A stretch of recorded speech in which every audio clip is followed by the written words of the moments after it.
Rayner মাথায় এত সুন্দর চুলগুলো আর কাটতে ইচ্ছে করে না। বাড়িতে যখন থাকে তখন 5-6টা ঝুটি বেরিয়ে যেতে পারে, কিন্তু স্কুলে মাত্র 2টো ঝুটি অ্যালাউড। বাবু আমাদের সকালবেলা কাজ খুঁজে না পেয়ে রসুন ছাড়াতে বসেছে। এত ভালো মেয়েকে আমি রাখবো কোথায়? বাড়িতে কাউকে কোনো কাজ করতে দেখলেই ওনার বক্তব্য ওনাকেও সেই কাজগুলো করতে হবে। সেটা ঘর ঝাড় দেওয়া হোক বা বাসন মাজা হোক, ওকে সেই কাজে ইনভলভ করাতেই হবে।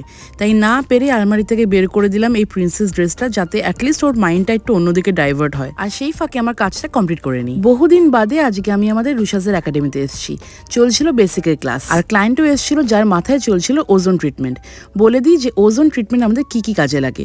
যাদের মাথায় প্রচন্ড ড্যান্ড্রফ বা মাথায় কোনো ধরনের ব্যাকটেরিয়াল বা ফাঙ্গাল প্রবলেম হচ্ছে, তাদের জন্য কিন্তু ওজোনটা হচ্ছে বেস্ট সলিউশন। স্ক্যাল্পে কোনো ধরনের প্রবলেম হলে বা ইচিনেস হলে সবার আগে যেটা হয় সেটা হচ্ছে আমাদের হেয়ার ফল। আর এরকম বাজে একটা ওয়েদারে তো হেয়ার ফল হবেই হবে, মানে মাথা ভিজে থাকছে ঘাম বা বৃষ্টির জলে। তো এর জন্য কিন্তু বেস্ট সলিউশন হচ্ছে ওজোন ট্রিটমেন্ট। অফকোর্স একবারে রেজাল্ট আসে না, 3-4টে সিটিং নিতে হয়, কিন্তু ফাইনাল রেজাল্ট যখন দেখবে তখন দেখবে ওয়াও, মানে কতটা ডিফারেন্স।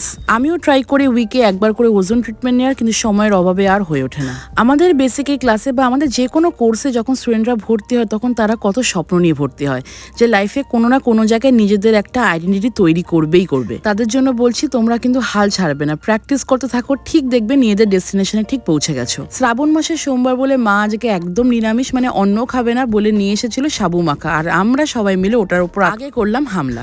যদিও আজকে খেয়েছি আমরা সাবু মাখা দুপুরবেলা, কিন্তু কালকে যা কাণ্ড ঘটিয়েছি আমরা সেটা হচ্ছে এত বৃষ্টি পড়ছে তাও হঠাৎ আমাদের ইচ্ছে করেছে যে আমরা বিরিয়ানি খাবো, তাও আবার দিবাপের। রাত্রিবেলা অলমোস্ট 9:30টার সময় যখন বেরোলাম তখন দেখছি রাস্তাঘাটে এই অবস্থা, দোকানের সামনে তো দেখছি 1 হাঁটু জল। যদিও বেরোনোর প্রিপারেশন নিচ্ছিলাম আমরা সন্ধ্যে থেকে, কিন্তু গল্প করতে করতে আড্ডা মারতে মারতে এই বেরোবো করে আর বেরোনোই হয়নি। কিন্তু যখন ফাইনালি বেরোলাম তখন দেখছি এত বৃষ্টি আর রাস্তায় পুরো জল জমে গেছে। কিন্তু এই যে বেরোনোটাই মজা।